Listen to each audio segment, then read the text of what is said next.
श्री राधे। महानवमी के बाद आ गई आज विजयादशमी। नवरात्रि आई, महामाई आई और चली गई, पता भी नहीं चला। क्योंकि माता का आगमन तो इतना सुखद होता है। माता की गोद में लेटने का आनंद जितना सुखद होता है ना, माता की विदाई उतनी ही दुखद होती है। परंतु जाते जाते यह विजयदशमी का उत्सव हर वर्ष याद दिलाता है कि श्री राम जी ने रावण को मारकर बुराई पर अच्छाई की जीत हासिल की थी।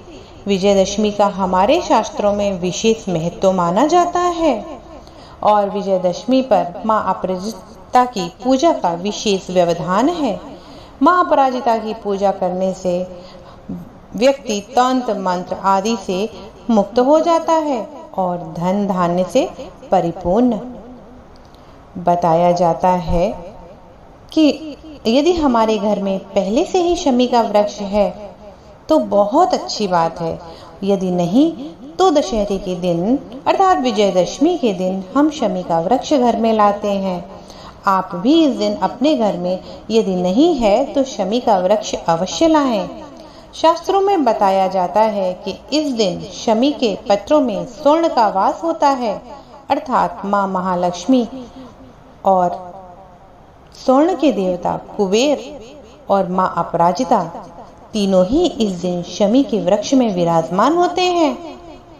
मां लक्ष्मी और धन के देव कुबेर वृक्ष की जड़ में विजयदशमी के दिन विराजमान होते हैं। ध्यान रखें, विजयदशमी के दिन यदि आपकी कोई मनोकामना है तो आटे का चौमुखी दिया बनाकर सरसों के तेल से भरकर शमी के वृक्ष के नीचे अवश्य जलाएं। यदि आपकी कोई मनोरथ नहीं तो आप साधारण मिट्टी का दिया, घी का दिया जला सकते हैं, परंतु मनोरथ के लिए आपको आटे का चौमुखी दिया सरसों के तेल से भरा ही जलाना चाहिए। अपराजिता देवी वह देवी हैं जो आपको कहीं भी पराजित नहीं होने देती। इस दिन मां अपराजिता की पूजा का विशेष व्यवधान है। इस दिन कुछ लोग शस्त्र आदि की पूजा भी करते हैं। यदि आपके पास तलवार या बंदूक इस टाइप का कोई भी शस्त्र है तो आप उसकी पूजा कर सकते हैं, नहीं तो आप चाकू की भी पूजा कर सकते हैं। इस दिन से जुड़े कुछ उपाय मैं आपके सामने रखूंगी जिससे कि आपके पैसे नहीं खर्च होंगे, साथ ही जीवन में शांति, सकारात्मक ऊर्जा और धन धान से परिपूर्ण अवश्य होंगे।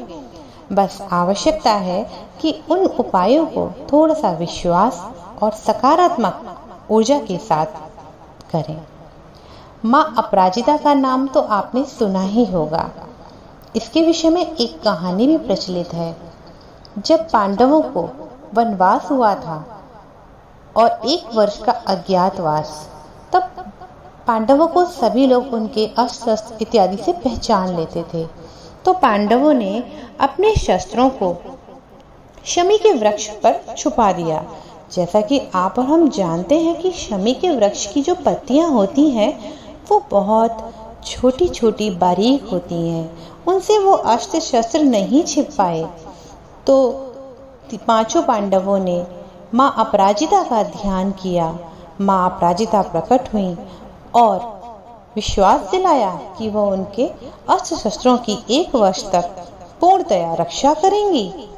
1 वर्ष बाद जब पांडवों को उनके अस्त्र शस्त्र प्राप्त हुए और उन्होंने कौरवों से युद्ध किया तो बस मां अपराजिता की कृपा से पांडव पराजित हो ही नहीं सकते थे। एक तो सत्य, दूसरे मां अपराजिता की कृपा, तीसरा कान्हा जी का साथ। चलिए इसके बाद आती है हमारी विजयदशमी के कुछ उपायों की बारी। इस दिन सर्वप्रथम शमी के वृक्ष का पूजन अति शुभ और सकारात्मक माना जाता है। तत्पश्चात इस दिन हम अपने बड़े बुजुर्गों के साथ रावण दहन देखने जाते हैं। बचपन में हम भी जाते थे अपने ताऊ जी के साथ, दादाजी के साथ। तो देखते थे कि जैसे ही रावण जलता है थोड़े से पटाखे चलते हैं और बस सबका कहना तो चलो चलो चलो घर चलो। समझ ही नहीं पाते थे, पर आज समझ में आया कि रावण को जलता देखना शुभ है, परंतु रावण का अंत देखना अशुभ है।